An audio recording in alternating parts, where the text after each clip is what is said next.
What are you doing in your life that is so terrific? Welcome to Should You Watch This with the Popcorn Priest, a weekly podcast where movie enthusiasts, ex and current movie theater projectionists, darn right, new and old friends take the time to talk about a movie that we just watched and answer that very question: should or shouldn't you watch this? Tonight, his take-home pay is $410,000, tax-free. Join us for Michael Mann's directorial debut in Thief from 1981. We got a problem. I want my money. You get paid what I say. You do what I say. You don't know from one day to the next whether you're going to be killed, go home, or get busted. I am the last guy you want to mess with. James Caan. Thief. Rated R. Thief now playing Rated R. near you. Check newspaper for theater list. Yeah, check the newspapers. Or call the payphone for movie phone times. Joining me today is reoccurring guests, Noble Gas Tribe and Brain Rat Barine. I really got to come up with another one. We'll work on it. Welcome back to the show. Let's get ready to crack this podcast wide open. The description for this one is an ace safe cracker wants to do one last big heist for the mob before going straight. Directed by Michael Mann, director of a few unknown films such as Last of the Mohicans, Collateral, Miami Vice, and the even lesser known film Heat. And Black Hat. He's a real diamond, you know, like a real gem, hidden gem. Yes. And The Keep, which is another hidden gem. Top billed stars are James Caan. Caan? James Caan. I always thought it was Caan, yeah. Yeah, James Caan. It's two A's.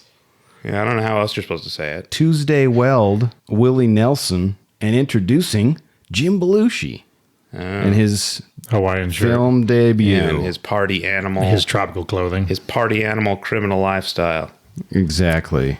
Tuesday Weld? That's yeah. Is that the lady? It's got to be a model name. What a weird name. Her name is Tuesday. But like, she doesn't even have like a normal last name either. No, Weld, Weld, and usually I mispronounce everything. So Is it a stage name? Did she make that up? I mean, it seems. Yeah, I mean, Tuesday Weld. I've not seen her in anything else. So Runtime of 2 hours and 3 minutes. Rated R. Genre on Rotten Tomatoes says crime/drama. And IMDb says action, crime, drama. No. Rated R for violence and Action, language. absolutely not. No, it's crime. It's a crime drama. The whole movie's about crime. It's about stealing it's stuff. about crime, but like It's about a thief. action. That's not. We're no. just doing crimes. crime thriller, maybe. If you wanted it, maybe you could say that. Action, though, no, absolutely not. Incorrect. Those people at IMDb. Yeah, I think Being wrong. I think the thriller is good. Yeah, if you're- normally yeah. that's not what I Well- would say, but this one is thrilling. I mean, You're watching- more than an action film. Like More as than an as action to why film. you're actually watching it and engaged with it. It has nothing to do with the action or. Yeah, exactly. Yeah, I don't know. I think they're wrong. Yeah. Whoever's They're in u- charge there. I mean, they're usually wrong. Whatever volunteer position entered that They're owned info. by Amazon now. So, you know. Where to watch this? At the time of this recording, you can stream this on Canopy with a current valid library card. HBO Now, that's what it says. That doesn't even Which would be HBO Max at Yeah, this that- point. There's that no doesn't even HBO Now exist. Yeah, anymore. it's like, And I haven't what about verif- HBO Go? Is that still around? No. No. It's just all Max now. They got rid of the other two. I haven't, It's so funny. I haven't verified that it's on HBO Max. It was. I don't know if it currently is. I definitely remember seeing it on there and then not watching it because it left before I had the chance to. But they had a bunch of Michael Mann movies on there. Well, it's also available on Pluto TV with ads and also Tubi TV with ads. Or There's too many services. permanently, You don't say. it's permanently on Popflix. If you choose the highest tier of our Patreon account, you will have access to the Popcorn Priest permanent collection. Go to patreon.com/Popcorn Priest for details. All right, this brings us to the hottest section on podcasting right now. 5 reasons why you should or shouldn't watch this. And this is kind of similar to what we did on Lamb because I haven't seen this. I know Noble Gas Tribe has not seen this. I know. I had seen parts of it, but I wasn't sure as a whole what was going on previously. So I only have 2 reasons, so you're going to have to help me with the other 3 reasons. Number 1, if you're a Michael Mann fan. I mean, I'm a Michael Mann fan, and I still hadn't seen this, so I feel like I needed to see this. It's basically like a practice run for Heat because of the stories and the characters and the setting and tone are very similar. It's very a Michael Mann crime drama. Would you say a number 2 would be seeing James Caan at his peak? This is peak Caan. I don't really. I don't have he's- strong feelings about James Caan. That's what I was going to say. I mean, I can't really. I mean, he's in Rollerball, but I haven't seen that. That's kind of it. That's all. I don't know enough about. You don't love him in Elf? It's- Isn't it Cool Hand He was Luke? an elf. You're right. He's in actually. I think isn't he in one of the Godfathers too? Yeah. He's in the first one. Yeah. First and second. Or does he die in the first Is he one? Sonny? Spoiler alert. No, that's He dies in the second one. what's his name. Yeah, but I don't know. he's in the Godfather. I make no. I did. Okay, no, he's. I feel like I guess if I don't think that person exists. The person you're thinking Robert who wants Duvall. to see what's his face in his prime, James Caan in his prime. I don't think that person exists. So I'm going to say you have to strike that one. strike that one. Well, we got to come up with 4 more. I'm Okay, thinking of Sick Tangerine Dream soundtrack. yes. That's exactly what I was going Sick for. synth 80s, early 80s, looks great. Awesome, sounds great. Awesome. He's really good at build up of like suspense. Like he keeps you interested in the story until the end. It's kind of hard to tell where it's going to go. And I Okay. feel like movies now don't have a lot of slow. No, absolutely not. This drawn feels out scenes. This feels more like a 70s movie than like a modern. Like even I know it's 81, but it's definitely got like kind of that auteur like It's- free like reign to the director to like make a lot more choices than It's like kind of like the- an early Tarantino where it's more this is- conversation. yeah, this is before Spielberg ruined movies with Jaws. He ruined movies He with ruined Jaws. movies with Jaws. No And way. He invented the blockbuster and ruined movies. Les was way before that. He ruined movies. Wow. Actually, I don't know. Jaws might have come out. I don't know. When did that come out? 80? I thought it was No, an 80s it was movie. 70s. Yeah, I was going to say. This was the type of movie that was dying after No, Spielberg ruined movies with the success of Jaws. No, Die Hard and Lethal Weapon ruined this because it was just like action buddy comedy, like making jokes the whole time. It I mean, totally shifted it's from a serious Heaven's tone. Gate is what ruined movies like this. Oh, that's what ruined United Artists. That's what I'm saying. That ruined. Which this was a United. Wasn't this a United Artists movie? It was United Yeah, Artists. so that's what I'm saying. Like, It wasn't until 85. that's yeah. my understanding. That is what ended like the 70s style For of sure. filmmaking. For sure. Was that cocaine binge disaster that what movie was? But I mean, is that a long number 2 and 3? We need more. Okay, 1. It depicts crime. It shows that it's cool, and you We're should do just it. doing crimes. And that there's nothing wrong with being a criminal, and it's cool to be a criminal. And that we should all be criminals. Keep in mind, Because this movie is portraying criminals and is therefore endorsing their behavior. and we're trying to keep this part 1 spoiler free. Criminals. Crime Okay, criminals. okay. Well, that's what I'm saying. There are criminals in it. Spoiler. The thief is not some abstract. You know what I would put Metaphor. as a number 4, since I think we're around number 4, is I love that all the equipment felt super big Bulky. and real and like Well, shoot, that tracking device is as big as a brick that he has wrapped up in the paper. It was and like in his puts it wheel. down He on was the like table. it was in his wheel well or something. Yeah, and I'm like, your car's going to weigh 100 extra pounds with all these tracking devices you got going on. And I feel like we watched a Criterion Collection Blu-ray and it sounded amazing, but I know that there's a 4K version out there. Of this? Maybe not. I don't know. I swear there is, because I put it in some of my notes here. Thief is not on HBO Max. I just looked. Oh, well, It was. spoiler alert! It was So, See? I mean, a half-truth. half truth. Well, a number 5. What's our last reason why you should watch Thief, other than the rad The sick logo? 70s to 80s aesthetic of the cars. The cars are dope. This like the offices, the houses. love that. It's got a good vibe to it. I love The Office with the secretaries all clapping Yeah. away on the typewriters. Yeah, I liked the weird colored blood. Oh, It was like it super kind of- red. kind of, The red corn syrup. brightly colored. Yeah. At least they actually had it, and it wasn't just some CG like Digital yeah, blood. like Yeah, I won't get into who dies. People die, but there was a scene where no one dies. There's no consequences. Crime is good, and we should all do it. This portrays crime and is therefore an endorsement of crime. They surrender and they do community service, and everyone learns a lesson at the end. Yeah, This film was paid by the by the Commission of Doing Crimes. Well, again, those are some great reasons to watch Thief. Let's get into by the numbers. For God's sakes, just give me the damn number. Whoa, I just hit that twice on accident. Nope, start all over. Just scrap the whole thing. Yep, we gotta start it over. Box office haul on an estimated budget. So I found a new website that I really like called The Numbers, which is funny because this is the category called The Numbers. It's like it was made for this. I know. So I found a $5.5 million budget, and then I've also found that there was like a $7 million budget. So around that area. Guess what this one made? And again, I got conflicting numbers here. Two different numbers of box office haul. I'm gonna say $10 million. I don't think it made its money back, but I'm not sure as to what. I'd say like 5 or 6 million. 4.3 was the first number that I found. Second number was 11.5. So you're both right.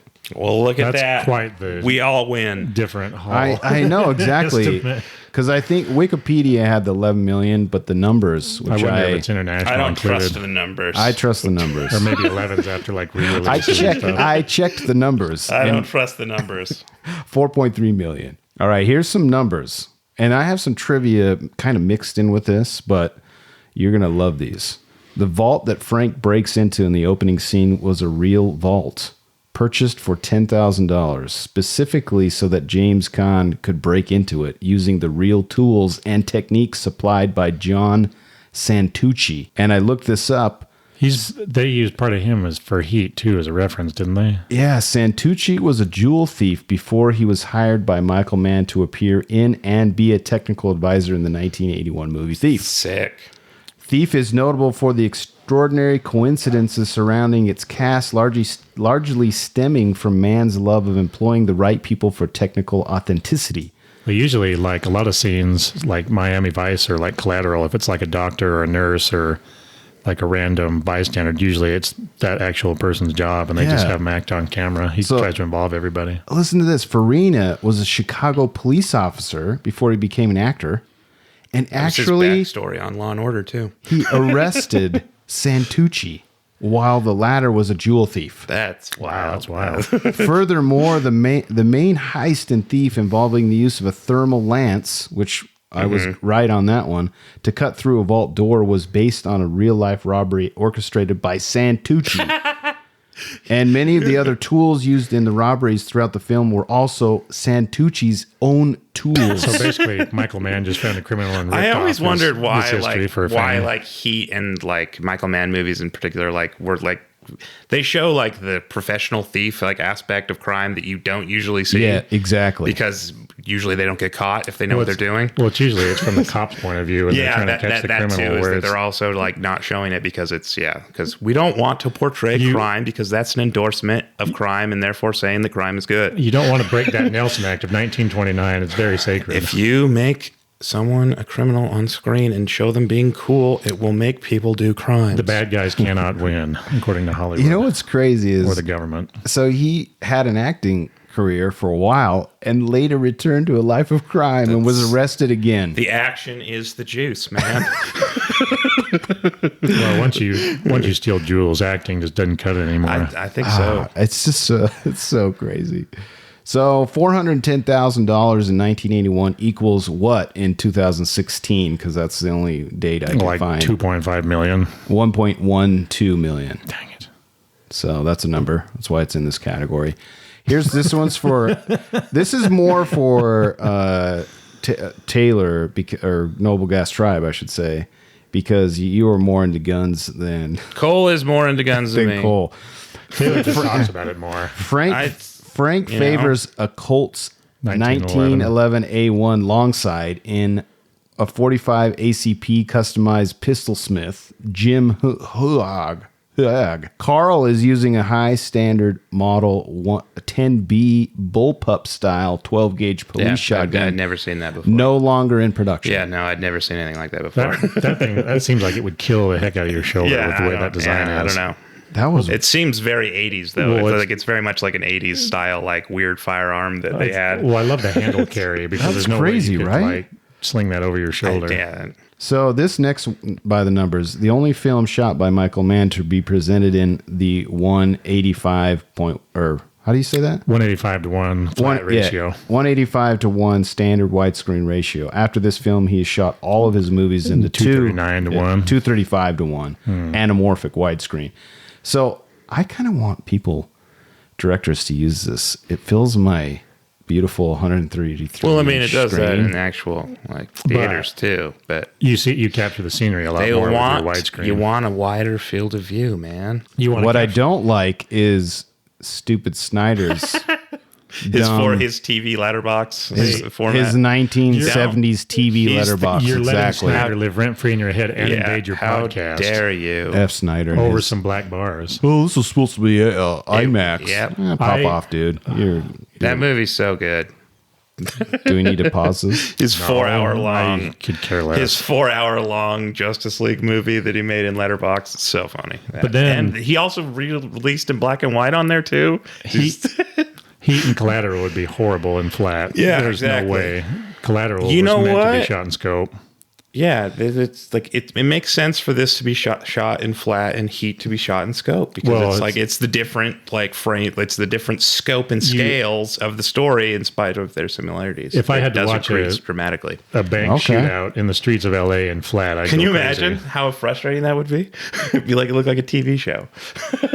I don't know. This isn't in like the 70s. I mean, but this is the more, 185 is but not. they're not showing. But like, this is more close quarter, just Yeah, it's conversation. mostly a lot of indoor stuff. Yeah. They're not showing like street They're not stuff or like outside car of flea markets chases. or Really, drive-ins. it's a different type of movie. Collateral, they're just in the taxi cab. Yeah, and they're enjoying also the doing time. lots of shots over like L.A. Well, It would of have it. been interesting to see Chicago in widescreen. I was going to say, you like, don't really see much of the city. It's it's more not. suburbs. You don't Riddle get me this, You don't get the then. same feeling for Chicago. why as you do with that. when I'm watching movies and they have IMAX scenes, like for example Mission Impossible and stuff like that, I get that full. They're filmed in a different aspect because ratio. the resolution's way higher than I what know, but it's also filling the no, screen. they do have a different aspect. they do, ratio. Yeah. because that's the IMAX cameras have a higher resolution. They can coordinate. They can capture in a bigger format. So IMAX will fill the screen, but then But so does this 185 to 1. because this is formatted for your home viewing like projector. This is like shrunk down basically. Whereas if you watch it on IMAX screen, it goes from 4K to 2K. That's why you're seeing those scenes like flip back and forth. Yeah, but They're going back to the regular 2K cameras. yeah, you've got the bars on the top. So it comes and goes depending. But I like this also. I feel like I I'm. like the scope more. You guys are like looking at me like I'm crazy. No, I know you know. I still remember- I want to slap your hand and be like, no, you will accept and enjoy CinemaScope. It's beautiful. They did it to differentiate themselves from TV, and it worked. I still remember to this day. It was 2005, and it was Steven Spielberg's War of the Worlds, and it was a very cool movie. That movie's so sick. But I still remember that they shot it in flat, and I do not understand why, because there are so many outdoor scenes, like when the aliens are attacking at the beginning or when they're walking through the fields. Man, So you're saying that's 185 to 1. That was a flat movie, and it was horrible because it was so you couldn't see. You like literally just had to focus on what was in frame when there's so much that could have been captured in the background. Like the atmosphere would have been way better in scope than flat with all those special effects and like outdoor scenes. But it was supposed to be this focused on this family. Yeah, I was and you're going to supposed say, to like, follow that was Tom probably Cruise the his whole reasoning, time. is that, like, it's keeping the family in focus, and they're hiding in the basement, and that was probably the thinking You're there. seeing what this character is. Yeah, kind of I feel like himself. they didn't want it to be like the war through like a broader scope. It was like the war through the eyes of Tom Cruise and his daughter and his son who goes off to fight the aliens. Well, it sounds like I have a lot to learn about movies still. It's really strange. I just Like- disagree. I like scope. I like seeing like I do really too. wide shots. I think they're cool. It's worth the black bars. I've only got 5 more by the You probably numbers. complain about having to read subtitles too with those black bars. Oh no, I love. I'm down with subtitles. We just watched Lamb. I'm just kidding. That was We did all watch subtitles. Yes. Yeah, but Lamb had about 10 minutes of dialogue. I watched all. We watched all of, I watched all of the Squid Games. It's all subtitled. I enjoyed that. I know. I'm just giving you crap. All right, stop giving me crap. Yeah. All right, the screenplay for this film was adapted from the novel The Home Invaders, written by Frank Heimer. Heimer. Frank Heimer. Is Heimer. Czechoslovakian Chinese, man? Hohimer. Frank Heimer. Homer. Heimer. A professional thief, Heimer was serving time in prison at the time of this film was in production. It feels he like, wrote the book? Yeah, he wrote the book. It feels like a Richard Stark But they novel. don't do home invasions in this. Yeah. And in fact, he even says he doesn't He doesn't want to do No home invasions. I don't know. I'm just telling you what this is based on. But I mean, a home. Jeez. I mean, A maybe business is just a bigger home invasion. if you think about it, yeah, business is just a home, right? It reminds me a lot of. Businesses are just people, man. That's how the mob boss treated That's them. right. Not until sure. 2011. Okay, the James Caan went to Gunsight with a capital G, then known as the American Pistol Institution in Paulden, Arizona, to learn proper gun handling. Its owner, retired Marine Lieutenant Colonel Jeff Cooper, did not hold the belief that a professional thief would take the time and discipline to learn to use firearms, clear rooms, and properly handle weapons. He had his chief instructor, Chuck Taylor, teach him as much as he could in 3 days because he didn't want to do it. He felt like Con didn't want to do it? no, the chief, the chief lieutenant, instructor the didn't want to do it. retired Marine Lieutenant Colonel Jeff Cooper Because the said, thief wouldn't learn. I mean, it's a fair point because if you're doing your job right, But you don't need it. Well, it's because it's more jail time if you get caught with a weapon as opposed to caught That just is also stealing your true. items. Your sentence goes way up. But if you're dealing with the Chicago mob and the police at the same time, I can see why someone might want one. the training stuck, and Khan has shown similar gun handling in Alien Nation in 1988 and The Way of the Gun from 2000. So That's the one that was shot in Salt Lake, right? Way of the Gun. Mm-hmm. Ryan Philippe and That movie was so weird. So this is also by the numbers because it's a number. When Attorney Garner asked the judge to release Okla, is that Willie Nelson. Willie Nelson's character, Okla. That sounds dumb saying it out loud. Okla. Okla. Okla. Okla. His real name was Dave. It was David. David. His real name was David. You're right.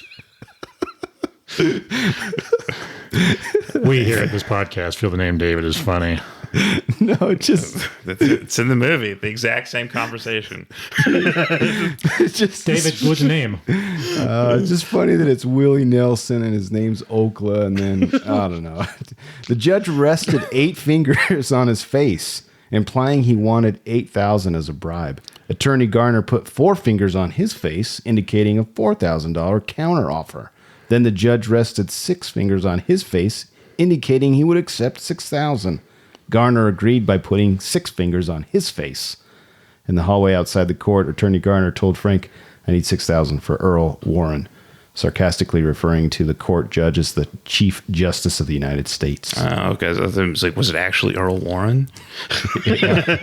No. This was after his stripping career. I just feel like when I saw him do the 4, it's like, oh, that's no big deal. It's super. It's weird when you do the 3 and the 4. Yeah, no, the first time he does it, it's or odd, the 8. But The like, 8's okay. it becomes super apparent what's going on. Like after it's like, oh, okay, they're doing some nonverbal. Well, the first time you think he's just frustrated or he's just stressed. Yeah, he's like, it was like, what is he doing? Oh, okay. Here, this is for Hi. Brain Rap Brains. Yo. In 2014, the Criterion Collection added Thief to its catalog. The movie has been digitally restored from a 4K master of the director's cut approved by Michael Mann with 5.1 surround DTS HD audio soundtrack, known as Spine number 691.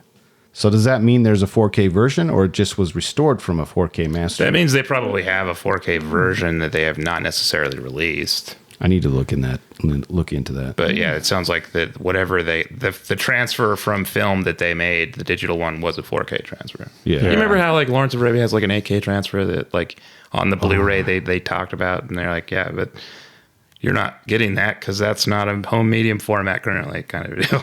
But we can see the 4K. That movie looks so beautiful. That's what I'm saying about scope, man. And you're saying like I want it flat. I'm not saying I don't want He's saying he's eliminate selfish, and scope. he wants it better for his home theater. And I'm just saying that it would be cool to fill my 103-inch screen. Humble brag. Okay, last and final, and this I want a little bit of a discussion here because I think I know the answer, but a 42. A 60,000 gallon water truck was used to keep the streets constantly wet. And this is also a puzzle. I mean, is it just so that there's cool reflections and that's it? Like, why do they always have wet streets in movies? I mean, I think so. Just like, for at least, cool. Michael Mann, I think, definitely likes that. Probably it's just atmosphere. I mean, he does a lot of shooting at night and like in dark colors. It's probably just for atmosphere purposes or just the way he likes to design. I feel like if you're shooting at night, there's not a lot of light reflecting, and it's more difficult to see. That might be part of it. Is like lighting scenes at night is probably easier. Okay. There's a lot more reflective surfaces, but I don't know for sure. I think it could just be a stylistic thing. That's true because like when you think of Collateral, it's like a lot of street lights and overhead lights and like neon signs to kind of get the reflections. Whereas like the suburbs of Chicago and like the train tracks, there's not a lot. It's really dark and kind of more like shadowed over. So maybe it's just to add a little more light into like it. Collateral wasn't as milky and wet. No, it wasn't. But Collateral, a lot of it was But it's like they have a lot of like the neon, like modern LA, whereas this is like old school Chicago. And it's not. Right. Well, it's not as lit up. Collateral, they hid lights inside the taxi cab to make it a little bit brighter, so you could see more like neon washing everything out. Because let me tell you, modern things are frequently poorly lit. It seems. I don't know. Yeah, they're just like this is too dark. What is going on? I can't see anything. Yeah. We just why do they do that? I don't know. I just maybe they don't. Maybe they're just like we'll fix it in post and they don't. Yeah, it looks like it balls. always looks bad. I don't know. I think it's cost cutting. We got some projectionist letter already. I've seen it about 3 times for the Batman talking about how like to stress the importance that you have to have at least 14-foot Lamberts, which is like the Hollywood standard of like brightness really out of your screen because it's so dark. It's so dark. Yeah, because it's so like the way Matt Reeves does it. It's a grim movie. So if you have a dim bulb, you're having a hard time seeing what's going on. You know, I'm already getting frustrated just hearing you describe it that way. That he's like, you're going to need to dial up the lights. Oh yeah, I feel like it could be fun. Can you please make sure this is up to? It's like they're standards? not going to be able to see, but yeah. I was pumped for this movie, but the last trailer they dropped makes it not look. I didn't see it. I only saw the one. I'm still iffy on it. I know Brain Rap Brains doesn't like trailers to spoil his. I haven't seen it. That's right. I don't know. I don't need it. They could have not made this, and I would have been fine. But whatever. Well, maybe if it's good, I'll see it. I'd rather have this version than what Ben Affleck was planning to do with him when he was Batman and wanted to direct and star in that. I don't. Any parting thoughts for this week's spoiler-free part 1 of Thief? It's good. Go see it. Michael Mann, early career. You see you can see the rough draft. Yeah, you see where his what he would go on to. You see his focus, let's say. You see what he likes, you see the types of movies he likes to make. Yeah. You all see it there. It's like it's all there. It very feels like a rough draft DNA. or a prequel.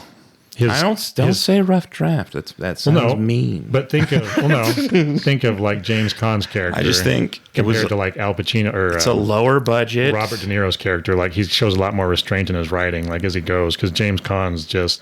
There was some interesting stuff with the story. We won't get into that here, but like the way things got set up, it was like he smooths out his edges a lot better the next time. Yes, I will agree to that.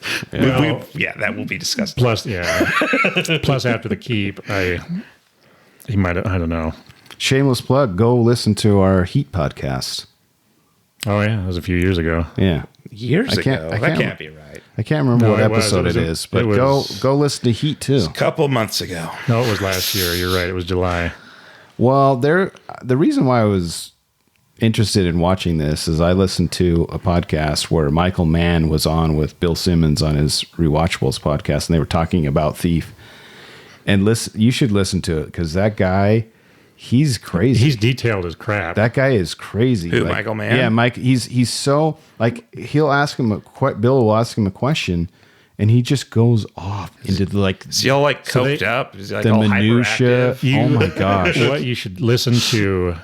I know Collateral has director's commentary on it. I don't remember if Heat does, but Collateral, it's crazy watching it because there's certain scenes where, like at the end when Tom Cruise gets on the subway, and at the end in that train car, and there's all these reflections going by, and man didn't think it looked just right, so they like digitally added all these reflections of like buildings to give it like light, like he's passing through the city to kind of illuminate his body a little more. Like it's crazy the details that he'll watch something and they'll have to shoot about 100 takes of it to make sure that he gets it. Like he's extremely detail focused. It's like Fincher. It's crazy the amount of like the fine details that he puts into his movies. Well, I love it. And at this point, you need to go and watch this and then come back next week as the spoilers will flow like the cash from James Caan's freshly cracked safe. Join us then for our breakdown of Thief from 1981. Hit me up on the Twitters or the Instas if you want to pick the brain of the great Popcorn Priest at Popcorn Priest. If you've enjoyed this or any of our previous episodes, please subscribe so you can get notifications of our newest episodes. I love movies and would love it if you would share the love. Share this with the movie lover in your life. Another way to support the show is by throwing a few shekels at the priest. Visit patreon.com/Popcorn Priest and see what extra perks you can enjoy. If you don't want to donate, go ahead and give us a review on Apple Podcasts and Spotify. That will help the show. Thank you. As always, thanks for listening. And thanks to my guests. Oh, that's the wrong thing. And thanks to my guests. Thanks to my soundboard. Brain Rapperines and Noble Gas Tribe. Always a pleasure. Join us next week for part 2 of Thief. See you guys next week.